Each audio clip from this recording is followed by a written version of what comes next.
Hey, it's me, Vicky Marie. Now, this video I've actually done once. Well, I did it on the live stream about Harold Shipman. I have also done this video before and it's disappeared mysteriously.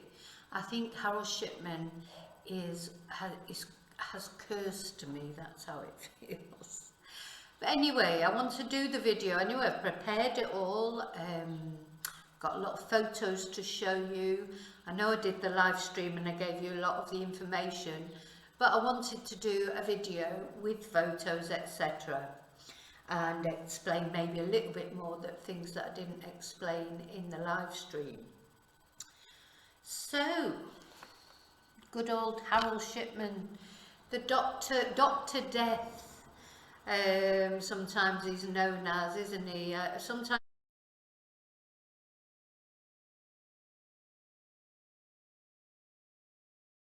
they call him the Angel of Death. I don't actually like that because angel is just not the right word, is it? So well, I think if he's going to have a nickname, you know, people sometimes like to give serial killers nicknames. I think Dr. Death is more appropriate. And the other reason as well I want to tell his story is a bit like with Israel Keys and some of the more secretive serial killers. I want to do it because I know he would hate it, because he would hate to have have his story told and it to be told about how he wasn't as intelligent as he thought he was, and he wasn't as superior as he thought he was.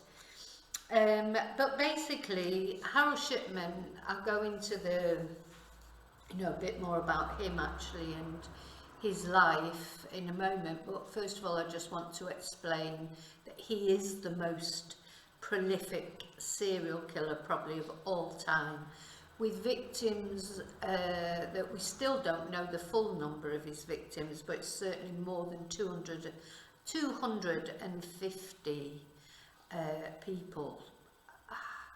You know, I mean, I don't know, I hope he's, I shouldn't say that really, I'm supposed to be a Christian, but I do hope he's burning in hell because it was awful what he did. And he was given life imprisonment, and life imprisonment with what we call in the UK a whole life tariff. In other words, he would never be eligible for parole. So if he would have, served his sentence, he would still be there now. Anyway, he did sort of cheat that sentence, but we'll look at that later. So yes, a whole life tariff. It's very rare in the UK to be given a whole life tariff, but obviously in a case like this with the number of victims, and also I think his position and the fact that he was a doctor, he was bound to get a whole life tariff. Now, Harold Shipman to me is what I would call, he's certainly a double deviant, because he's a deviant because he's a murderer, first of all. So that's a deviant is someone who deviates away from the normal sort of norms, rules of society. And so obviously just in being a murderer at all, he is a deviant. But he's a double deviant because he was in a position of trust. We don't double deviants are people from certain walks of life that we just, rightly or wrongly, we don't expect them to do those kind of things. And I think most of us would agree that a doctor maybe now would be a little bit more, because of what's happened with him, maybe not, but he was prolific at a time when the generation, the main concentration of his victims, the generation they come from, my parents' generation, they just thought doctors were gods, absolute gods. You know, doctors could do no wrong in their eyes. A doctor told you to practically, jump off a building, you'd jump off a building if you that was just, I remember when I was young, I've always been a little bit suspicious of doctors. I wouldn't say suspicious of doctors, I mean, I've always sort of questioned, I've never really liked taking tablets and things like that, and I just remember, my parents just couldn't believe it, if I even questioned anything the doctor might say, oh, the doctor said it must be true. That was a generation that he really, that was their vulnerability, their complete trust in their doctor. So it's awful. So that was, to me, he's like a triple deviant as well, because he also preyed on very vulnerable people. You know, the most vulnerable. I mean, generally in society, we look after our vulnerable people, don't we?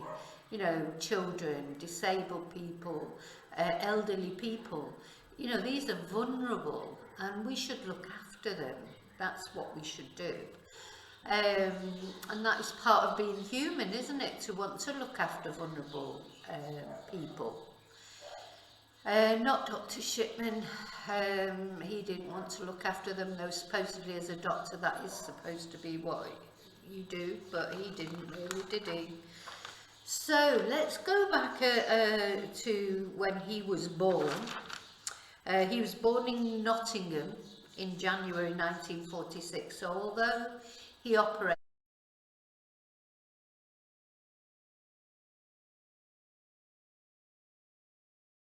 mainly in Manchester. This is why, another reason why I feel a little bit of a personal animosity towards Dr. Shipman is because he operated in Hyde in Manchester. One of my cousins actually worked for him briefly in his doctor's surgery, and she said he just always came over as a man who did not like women. And of course, mainly the victims he killed were women, but not exclusively. So I don't think he killed them because they were women. I think he killed them because he could, and because they were vulnerable. And some of his victims, he killed them just because they got in his way, or they were irritating, or, you know, he was playing God all the time. This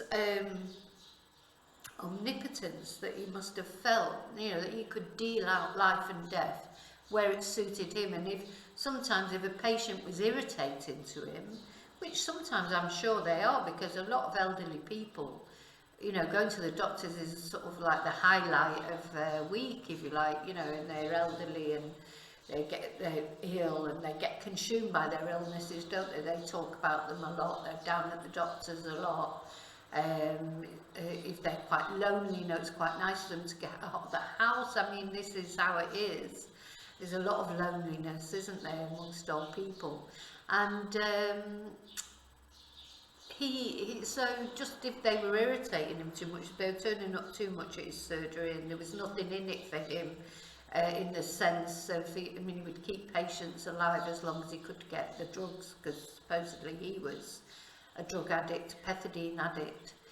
But if they were of no use to him, basically, and they were just irritating him, well, he'd just get rid of them. No, he's just an awful person. But anyway, we're going back to before he did any of those things. And yeah, so although he operated in Manchester, he wasn't from Manchester. He was born in Nottingham in January 1946. So, you know, he was like a war baby, really, I suppose, you know, just after the war, the Second World War. Now, a lot of psychologists link up Dr. Shipman's crimes with his mother dying. His mother Vera, she did die of cancer when he was only 17.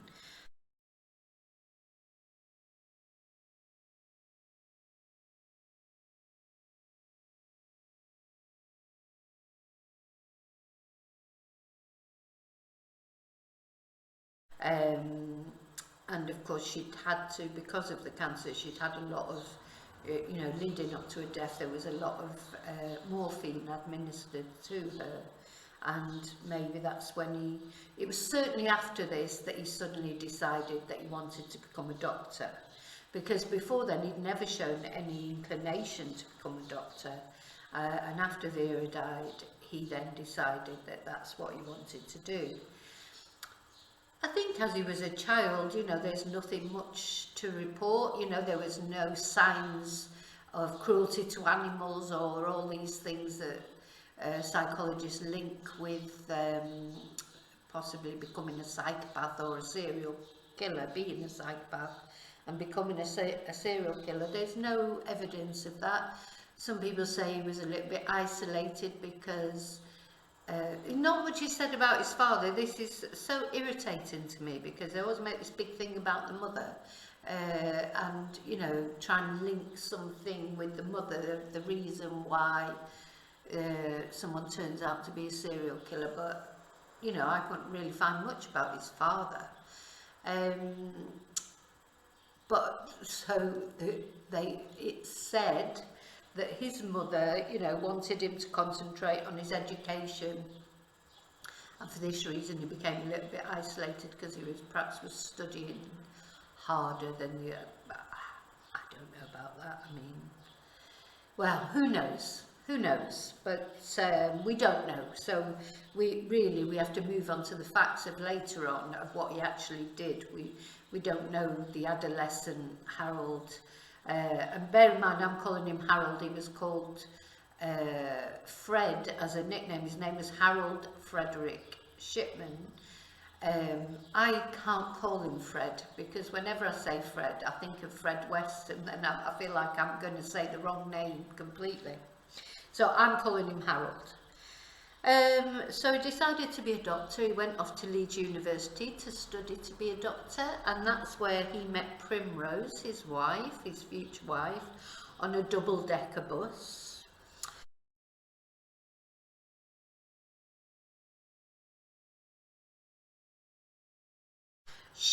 Within a very short space of time she was pregnant and they got married.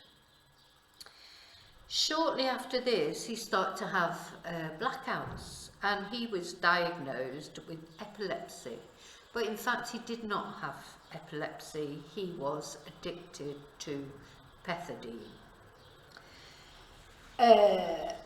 This was finally came out, and in 1976, he was in court admitting to 8 counts of obtaining drugs illegally. And there were 74 other counts to be taken into account, and he was fined £600, not struck off because he was, by then he was a qualified doctor. He was fined £600. So it seems like if you're a doctor you can do these sort of things and you don't go to prison, or you know, you're not even struck off as a doctor. I mean, I'm sure you would be now. Well, I hope so. I don't know. There certainly has been a Shipman effect in the medical world, if you like. Obviously, people are a lot more cautious now. Because then, not only was only fined £600, he went and applied. This is when he went to Hyde. And he applied at the Donnybrook Medical Surgery, which was a practice of various doctors.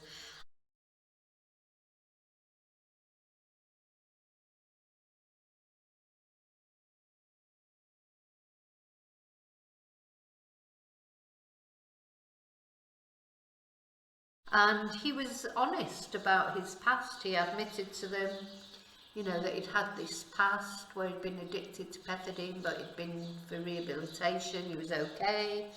They thought he deserved another chance, and they gave him another chance. So they took him on in their practice, and you know, to all intents and purposes, he did very well there. He became. This is when people say, you know, he really came into his own. He and Primrose and the children moved to Hyde.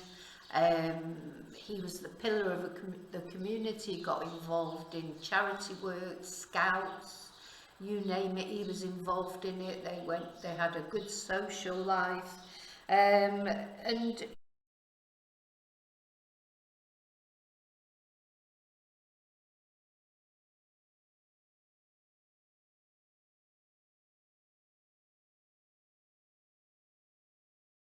you know, all in all, it seemed to be quite a good period in his life. Now, whether he was already murdering people then, and even before maybe when he was in Yorkshire, I don't know, but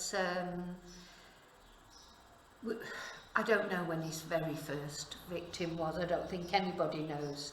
But that does lead to something that I want to talk about that probably a lot of you, and I certainly didn't, and I know a lot about Harold Shipman because he's from Manchester.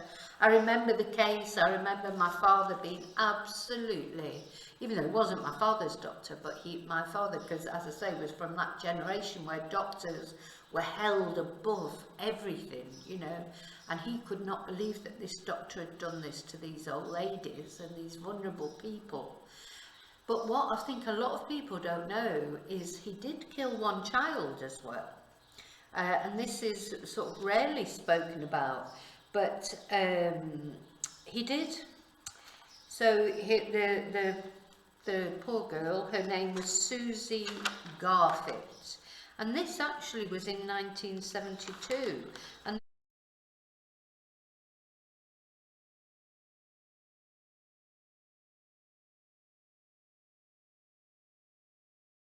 there was an inquiry about it, but nothing seemed to come of it. I couldn't find any upshot of the inquiry, but she was 4 years old, this girl, and she was very, very poorly.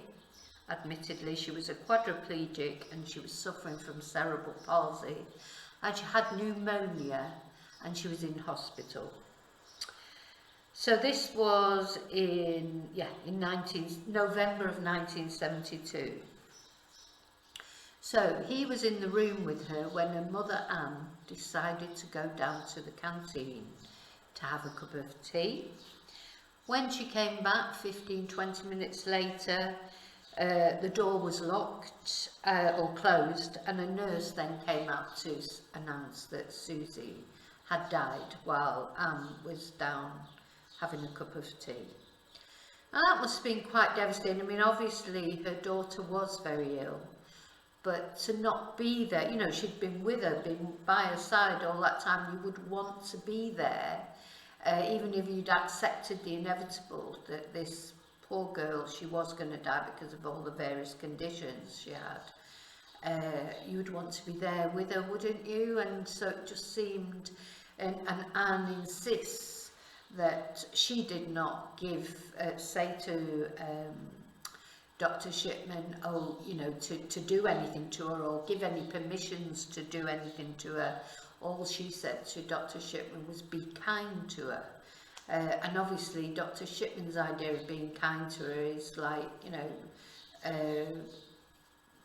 murder her, really. I mean, the thing is, this poor little girl, she was poorly, she was very poorly, and she may never have got better, but it's not up to him. This is his God complex, isn't it? He's the omnipotent one. He's the one that can choose whether someone lives or dies. He holds their life in his hands, and that is what he just thought he was so superior that he had the right to decide that, and he did not have the right to decide whether that little girl lived or died. So that was from quite a long time ago, before that. But so by this time, so now where we're sort of at the moment, he's at the Donnybrook surgery. He's doing really well. He's really popular. All the patients love him. They think he's a brilliant doctor. There were some little jokes. It's funny, isn't it, how there's always truth in these little jokey rumour type things. They did make some sort of jokes as, oh yes, he's a really good doctor, Dr. Shipman's a really good doctor, but you don't last long with him. So you can imagine them sort of saying that, and then as time went on, it was probably, oh no, that people really don't last long with him. But where do you go when you have suspicions about a doctor? I think this is the other thing. Anyone who's in a position of power, respect, authority, it's difficult to be the first one, to go and complain about somebody and be taken seriously, like Jimmy Savile or anybody like that who's respect. These people, they think they're untouchable, and in a way they are, because people don't know where to go with their suspicions, and then nobody listens to them. So it's very difficult, whereas, other people who aren't doctors or TV stars or friends with the prime ministers or royalty, don't even have to do anything, and people create rumours around them. Anyway, he left. In the end, he left. Apparently, he was planning it for quite a long time. He left the Donnybrook surgery and he set up his own practice. Only a little, you know, just up the road.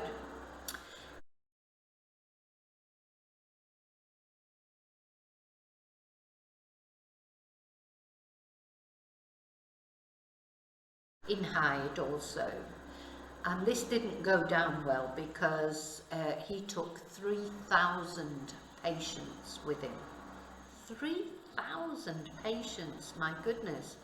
And of course in those days, which may be the same now, I don't know, because I'm not a doctor, so I don't know how these sort of things work. You know, GPs were paid really, part of their package would be how many patients they had. You know, that's how it would work. So they weren't best pleased that he went off and took 3,000 of well, they were his patients, but he'd got them at that surgery with them. So they never spoke again. Him and those other doctors from that practice, they didn't speak again. So of course by now, Harold is in his own surgery, no other doctors, no one to keep an eye on him. His you know, general feelings of superiority and omnipotence are magnified now, because he literally is the, if you pardon the expression, he is the dog's bollocks in this surgery. He is you know, the only one. He's the only one. Everybody else works for him, so nobody can challenge him. And I think this is when he really sort of came into the main bulk of his sort of murderous rampage, if you like. Now, to me, and this is typical of a lot of serial killers, he's got so convinced by his own invincibility that he starts to get a little bit, you know, he probably started off being very careful, and then he starts to get a little bit careless here and there, because he is killing too many people. It is starting to get noticed. I mean, let me give you some examples. So, in one 12-month period, there were 36 deaths, no post-mortem in his practice, you know, from patients from his practice. That was 2.5 times more than average. 5 died in the actual surgery itself, you know, actually visiting the doctor, and when people spoke to other doctors, that was unheard of, that just didn't happen. But he had 5 die in his surgery. There were 6 patients from one street that he lost. In 1 month, 8 patients died. And also, a lot of these, something that's not been spoken about very much, a lot of these poor victims, their purses had been ransacked, and then there was one lady who just cashed her pension that day, which wasn't a massive amount of money, 70, 80 pounds, that was gone. You know, there were things like that you know, looking back now, people are putting together, but so he was robbing them as well. You know, I don't know. So yeah, some of these people he killed because they were irritating him, because they were down his surgery too much. Others, well, whether it was just for the thrill of holding life in his hands, but people started to notice that a lot of these ladies, especially the ladies that died, they were sitting up with a cup of tea on the you know, on the table next to them, in a chair, in an armchair, in the afternoon, like not in bed, you know, because normally sort of a lot of old people, they do die in bed. Not in Dr. Shipman's practice, not his patients. They were sitting up in the chair. And then there was one lady, I want to tell you about Bianca, especially before I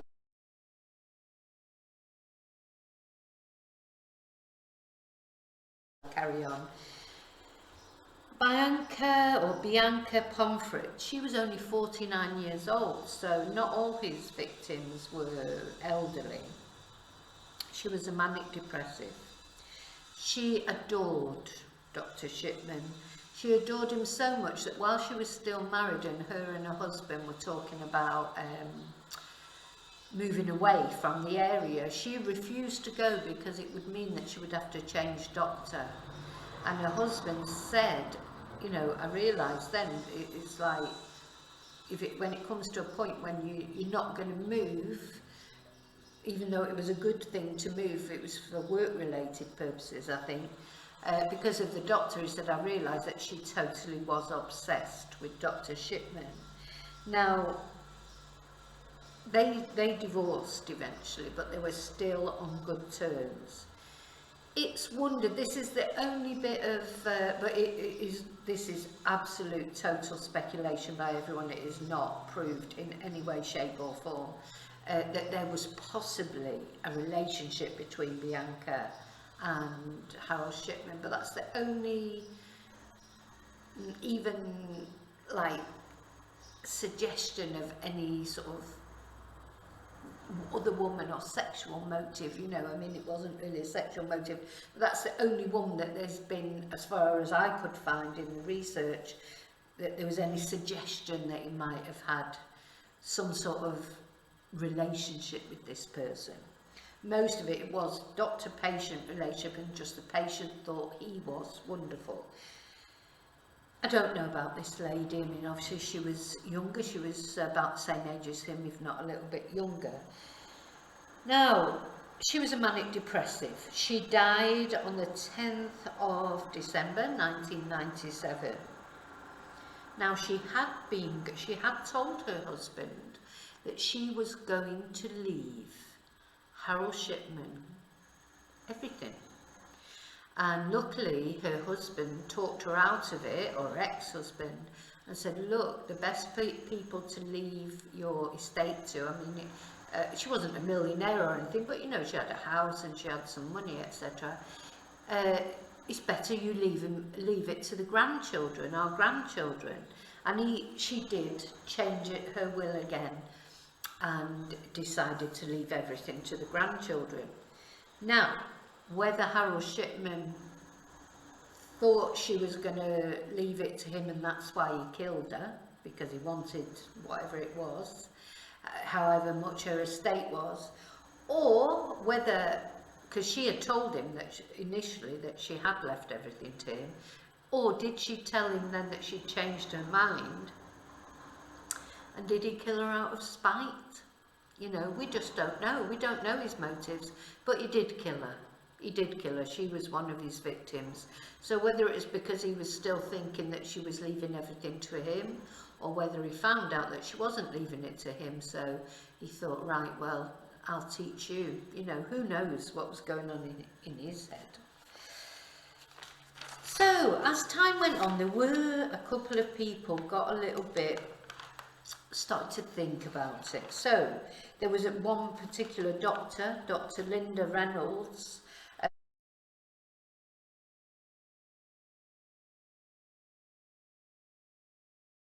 in March 1998, she became a little bit suspicious of his death levels.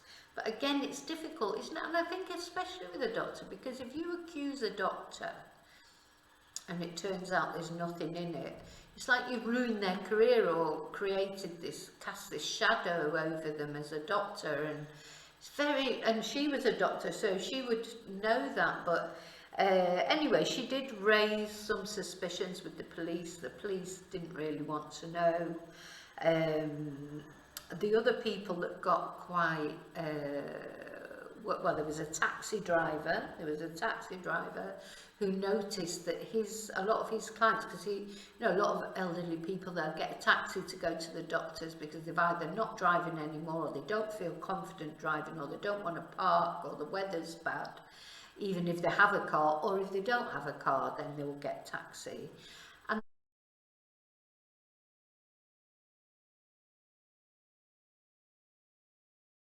this taxi driver noticed that his clients were literally you know, dropping like flies. You know, he would take some for quite a while to Dr. Shipman's surgery, and then they'd be dead. And then he noticed it was happening a lot.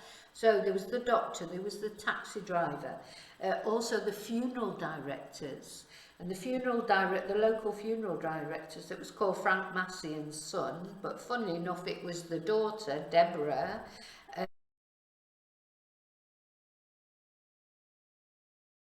who became concerned with the levels of, you know, clients, if you like, that were coming into them, that were coming from Dr. Shipman's surgery.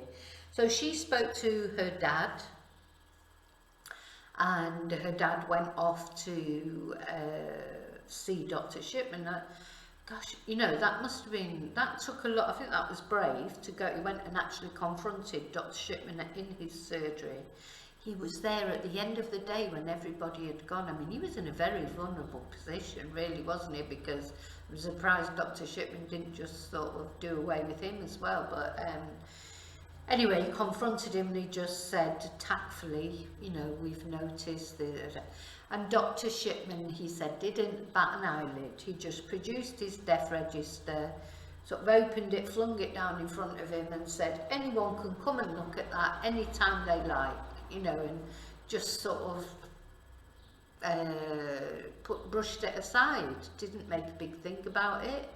I mean, really, he should have been a bit angry, shouldn't he, that people were accusing him, but anyway, he wasn't. So as time went on, and bearing in mind, he was their doctor, so Deborah, the daughter who'd initially suspected him, she continued to go to him as her doctor.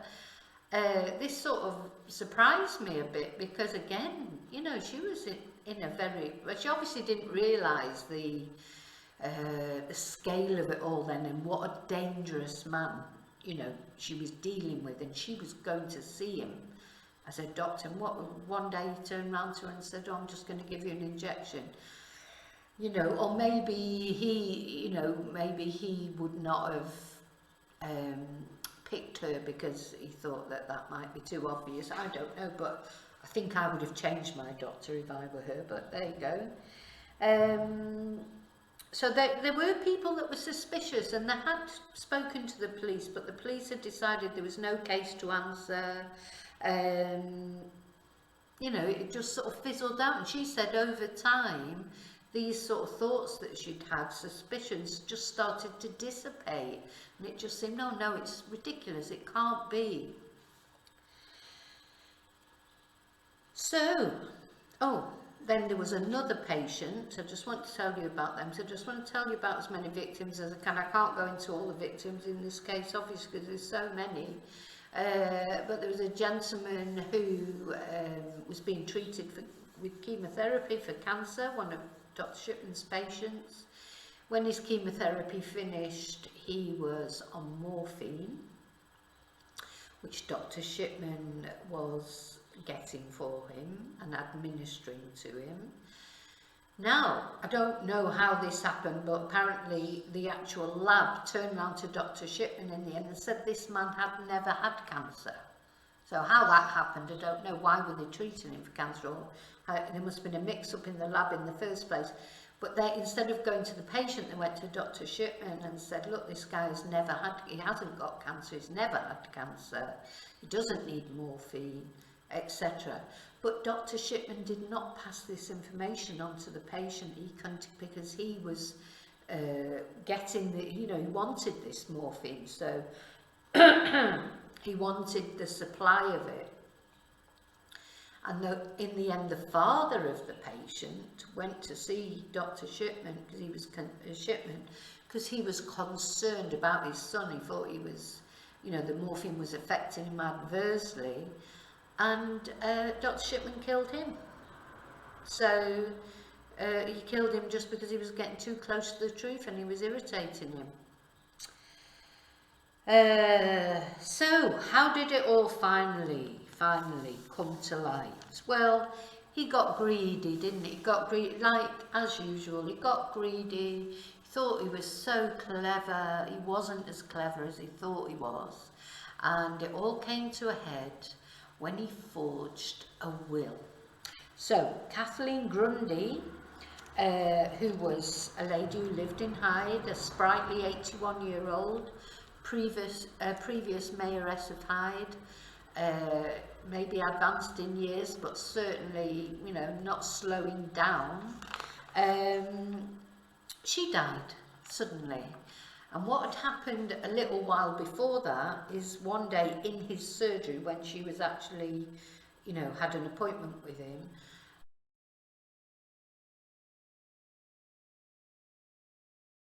there was another patient, well, there were a few patients in the waiting room, and Dr. Shipman came out and asked one of them if they would come in and witness some paperwork, the signing of some paperwork. So the patient went in. He says he thought it was just, you know, it was obviously some sort of medical procedure, and he was happy to witness it. Mrs. Grundy was in there, she signed it, Dr. Shipman signed it, and the patient signed it, but this turned out to be this fake will. It's not thought that she knew what she was signing either, you know, because it's not thought that she would have voluntarily signed everything over to Harold. So what it was he'd forged the will on a typewriter, which was later found in his office, and left everything to himself, leaving everything to him. And very shortly afterwards, Mrs. Grundy, she died the same way in the afternoon as all the others. She'd been to see him the day before. He made an appointment for him to go around to see her the following day. So he literally made an appointment to kill her. Now, I think it's important to say that by this time, computers had been introduced, and he this just shows how he wasn't as clever as he thought he was. He thought he could manipulate these computers, he could change dates, which of course he could, but he didn't realise that the police then could go in and see that these dates had been changed. He thought he was so clever. You know, sometimes he actually registered a patient's death the day before they died, because he was obviously planning to do it the next day, and maybe he was on the computer, and to save time and having to go back on it, he would just fiddle with the date. And gosh, he thought he was so clever. Of course, this was something that came up later that helped convict him. But the other thing he wasn't as clever as he thought he was is, did he really think that Mrs. Grundy's daughter, who had a good relationship with her mother, they weren't estranged. I mean, if they'd been estranged, well, fair enough, she might not have thought so much of it. But when she found out, first of all, she couldn't believe that her mother had died when she was so fit and healthy, even though she was elderly. Then, to find out that the will leaves everything to the doctor and not to her, when there's nothing wrong with their relationship, so there's no reason why she would do that, you know. Was he so stupid that he really thought she would just go, oh yeah, that's okay, well, there you go, just give it all to the doctor? I mean, come on, I thought he was supposed to be clever. Anyway, obviously she didn't. She went to the police, and that's when the police investigation started proper. But the police at the time, they didn't realise, you know, they thought they were dealing with a forgery case. They did not realise what was going to come out of this investigation, and it was almost like, it was like peeling away, you know, once one thing was learned, then something else, and it was, you know, so one minute they're dealing with a forgery inquiry, and the next minute they're dealing with a serial killer who's killed over 250 people. You know how many bodies were exhumed, how many families had to go through all that agony. You know, I always think that when somebody kills somebody, Okay, that's their victim. They've got one victim. The person, it's presumably it's only one person. Of course, he killed 250 people. But I also think you can multiply that by at least 2 and probably 5 victims, because although you haven't killed those other people, you've probably wrecked their lives completely. The parents, the children, you know, you've taken that person away from so many people. And so you don't just have one victim, you have at least 5 probably other victims in that family, you know. And we see in some of the cases that I talk about, with Mitchell Quay, for example, when he killed Lindsay and her brother, when one of her brothers, when he found out what Mitchell had done to Lindsay, which was basically dismembered her and hid her all around Southport, he couldn't cope with it and he took his own life as well. That's another victim. That's apart from the mother, the father, the sister, Lindsay's children. You know, this should be taken into account. I expect it is taken into account. I don't know, maybe that's why he ended up with a whole life tariff, Dr. Shipman. But Mitchell Quay doesn't have a whole life tariff. Every year they have to go through the fear that he might get parole, because he's served his minimum sentence now, and every year Lindsay's children, they have to hope that he's not going to come out. They're not going to just meet him in the newsagents or whatever. It's disgusting, but there you go. I had a little rant there. Of course, I've lost my train of thought now because so the police started investigating it, and when he was finally arrested, he could not believe it. He could not believe that he'd been arrested. He thought that they would just believe everything he said. He didn't cooperate. He was rude. He was you know, totally arrogant with the police that were interviewing him. Also because he thought he should be interviewed by at least a chief constable, not just some, you know, detective inspector. And the detective inspector in charge of the case said he made it obvious that he thought I was beneath him, his intellect, and just, you know, his disdain for everybody else was apparent. So anyway, initially he was charged with 8 counts of murder, one of which being Kathleen Grundy, and then of course all the exhumation started, and the full extent of his depravity, of his murderous ways sort of started to come out. And it also his arrogance, you know, because, you know, he told one relative that he went round to visit their very ill patient, whom he later did away with, and it was near Easter, and he had said to the patient's relatives, I wouldn't buy him any Easter eggs if I were you. Right, okay. Oh, and also the other gentleman who'd had or not had cancer, and then his father had become suspicious of Shipman. When Shipman killed his father, it was Christmas Eve. You know, I mean, I know there's no good time to kill someone, but isn't that the worst time? Christmas Eve. That is just shit. How cold, how, you know, just could completely ruin that time of year. And they would never forget it. You know, when something happens, I've spoke about this before, when something happens at a time like Christmas, or, you know, a big date in the calendar for everybody, it's just like you never get away from it. And that was deliberate. You know, if someone dies at Christmas, you can't avoid it, you know, if it's a natural death or an accident. But he deliberately planned it for Christmas Eve. That says to me exactly what sort of man he was. Having said that, he appears to have been a good family man. Typical, again, of serial killers, isn't it? And they say a really good dad.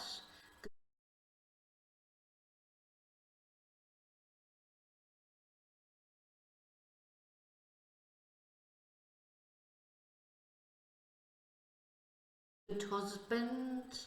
You know, I personally don't think he was probably at home very much, because he had such this massive volume of patients. He probably wasn't at home very much. I think Primrose was a housewife. She looked after the children. I mean, it's not thought that Primrose knew anything about it. I mean, this would have been as total a surprise to her as everybody else. But having said that, she stuck by him, or you know, right up until the end. She stuck by him, and her and the church. So they had 4 children. They had Sarah in 1967, Christopher Frederick in 1974, David in 1971, and Sam in 1982. And after this all happened, all the 4 children and Primrose, they've all been given new identities, and I presume they've moved completely out of the area now. So who knows where they are? And I hope that, you know, don't get wrong. I hope they're victims too, aren't they? As more victims, the family of victims, they've got to deal with that. You know, because they can change their name, identity, move house, but they know who they are. They know who their father is, and they've got to assimilate all that in their head. So I do feel for them as well. Okay, so it all came to an end, if you like. Well, his life came to an end. I mean, the case sort of carried on, and the exhumations and that. But in 2004, after he'd been given this whole life tariff, he was in Wakefield prison serving his whole life tariff. It was the day before his 58th birthday, and when the prison warden went round to do his suicide watch, or whatever they do, go and check on the prisoners, he was alive at 4 AM on that watch. But at 5 AM he was not, and he had deleted himself in his cell, and he would know as a doctor exactly how to do that. So that was the end of him, but obviously not the end of this story. Everybody's still living with in the aftermath of what Dr. Death did. As I say, changed a lot of practices for doctors. There's the Shipman effect. I mean, I expect it was a huge shake-up in the medical world. You know, how this person could get away with that volume of murder, you know, for so long, and with no checks and balances, you know, against what he was doing. He was just running riot, really, just plain. He literally did think that he had the power of life over, you know, to take away someone's life. It was in his remit. It was his decision. He could do it because he was so omnipotent. And of course, well, he'll have found out one way or another now. They've gone on to the next world and paid for it one way or another. I do believe that. I do believe in sort of reckoning, a final reckoning. I don't know what form it takes, but I'm certain that he will have faced his reckoning by now. Okay, so I think that's all I've got to say about Dr. Harold Shipman. I just want to add that obviously most doctors, I mean, all doctors really, probably, well, there'll be a few other rogue ones, I suppose, but perhaps not quite like him. You know, doctors, I mean, it's a profession, but I'm sure doctors go into that profession because they want to make a difference in the world in a positive way. That to me would be, because it's not an easy job being a doctor, and it must be irritating when you've got people turning up left, right and centre and always moaning about the same thing. I'm sure it's really annoying sometimes, but it's, you know, that's the choice you take when you become a doctor, or any profession, don't you? You can't just keep bumping off your clients, because be like me with, oh, I don't like that student with the Spanish classes that I do. Oh, that student's really annoying, they just keep asking irritating questions, so I'm going to put some cyanide in their tea or whatever. I mean, it's ridiculous. You can't, you know, if you don't want that, can't you, I don't know what you can do as a doctor.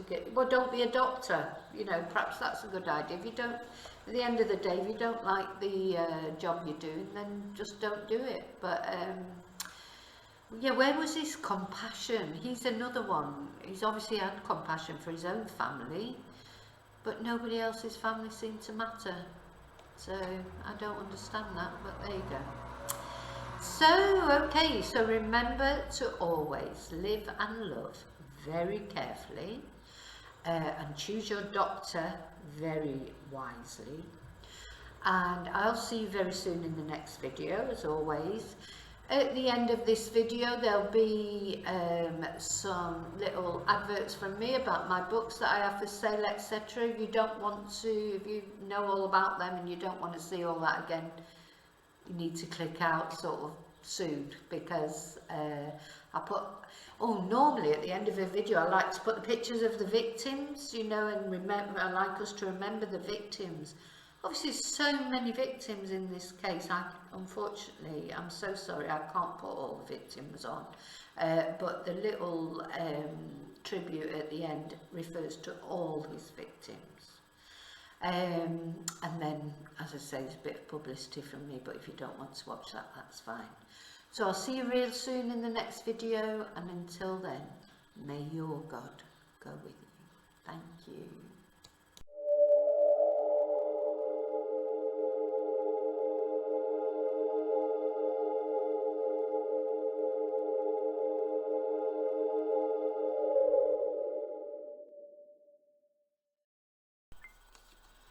Thank you for watching my channel, and if you are interested in knowing how I survived stalking, how I became a Spanish teacher, and how I ended up living in Spain, you can find it all out here in my book Confessions of a Spanish Teacher, available on Amazon.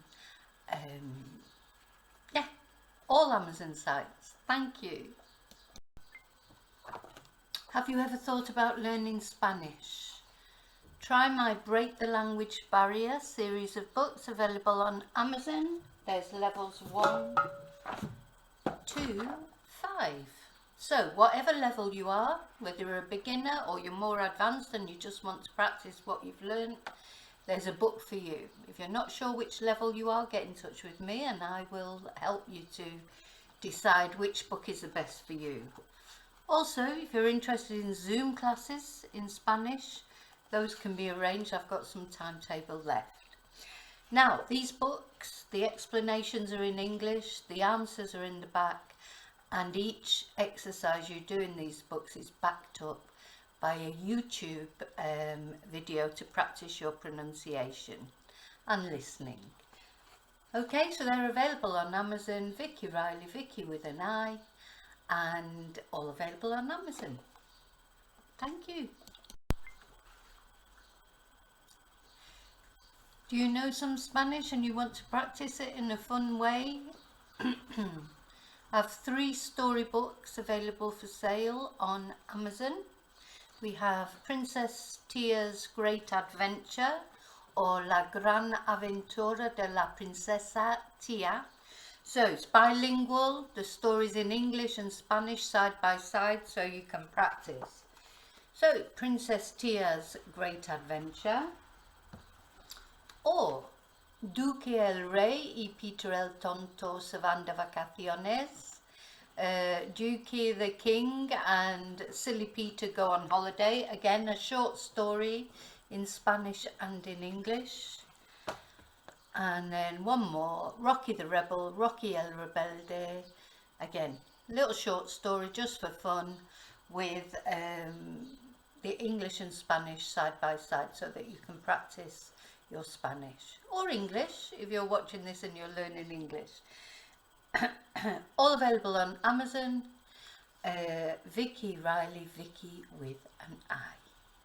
Thank you.